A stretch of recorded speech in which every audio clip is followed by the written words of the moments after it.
Hi, this is Ellie with Full Moonlight Tarot 20, and this is your daily oracle reading. Today I'll be using Soul Connections When Two Hearts Meet Love Oracle Cards deck by Asha Webb and Kerin Webb, and I'm just shuffling the cards here to say what Spirit wants us to know. And oh my gosh, we had this illusion card last time and it just fell out of the deck again as I was shuffling. Oh my, so someone still in illusion about something. Oh, Spirit, sorry, I just bumped the camera. Your spiritual journey is beginning. Okay. All right. So I remember the illusion card. I think it came up in the twin flame reading where someone is mistaking someone thinks that the person they're interested in is a soulmate, and it's not true. So that's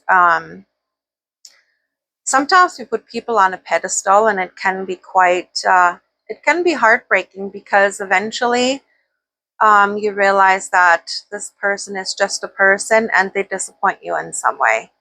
So the way for you to know if someone is a true soul connection is how you feel around them, how they make you feel. They usually say if someone is a soulmate, you feel instantly very comfortable around them. You feel like you might have known them, like you've known them, you know them from somewhere, even though you know you've never met them before in this lifetime. You have a lot in common with this person. It's easy to talk to them.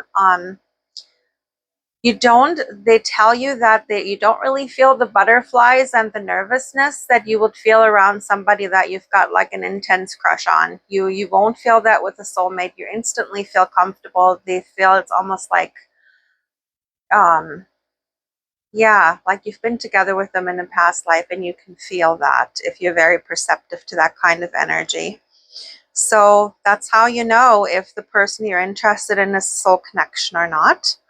Now, we do have contracts with others in this lifetime that we call karmic connections, where they're only supposed to be in our life to teach us certain lessons. And then as soon as those lessons are learned, they usually are taken out of our lives. So,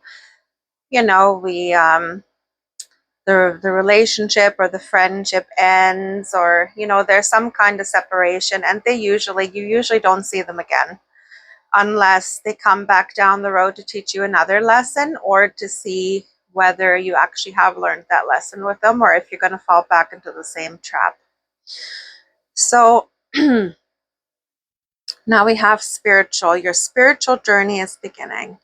Now that to me might mean that you actually might have come in contact with somebody, like such as a twin flame that has sparked a spiritual awakening. And what usually happens is you have someone that comes in as a catalyst, and meeting them, this is something that was preordained, like before. This is something that your souls had planned before you both incarnated on Earth. And your meeting sparked that spiritual awakening. Now, whether that person is going to play a larger role in your life depends on the person, honestly, because some people come in our lives only to be a catalyst, and that was their main purpose. And others come in and you're actually supposed to work out a plan with them. You're supposed to fulfill some kind of destiny. You're supposed to fulfill some plans that you have made with this other spirit, and on your soul's plan for this incarnation. So usually, when you're on a spiritual journey, when nothing that you normally do in your life appeals to you anymore. None of your usual hobbies, none of the things that you watch on TV, none of the things that you want to do in your free time appeals to you anymore. Your interests completely change to spiritual things. You start looking into reincarnation, for instance. You start looking into meditation. You start going to yoga. You start looking up videos on YouTube on tarot readings, and life after death. That is completely all consuming. That is all you're interested in.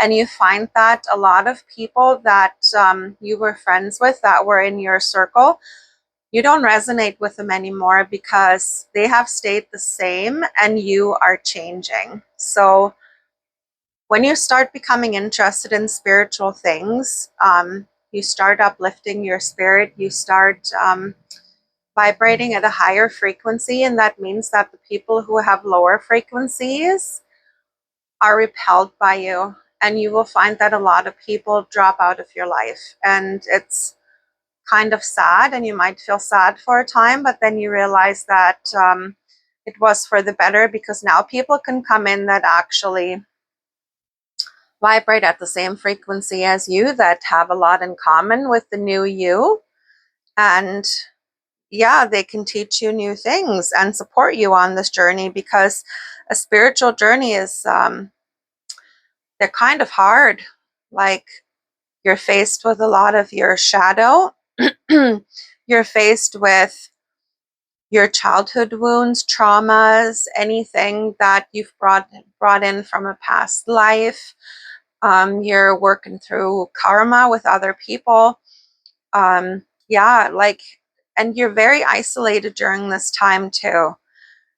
Because in order to do the healing, in order for you to go through all that, the dark night of the soul and all this, you need to be isolated. You can't be around other people, and quite honestly, a lot of other people around you are not going to understand what you're going through unless someone's gone through this themselves. They will not understand what you're going through, and it's kind of the sad reality. But hopefully down the road you will meet some new soul family, people that will come in, a mentor, um, people who have gone through similar situations, who are also on a spiritual path.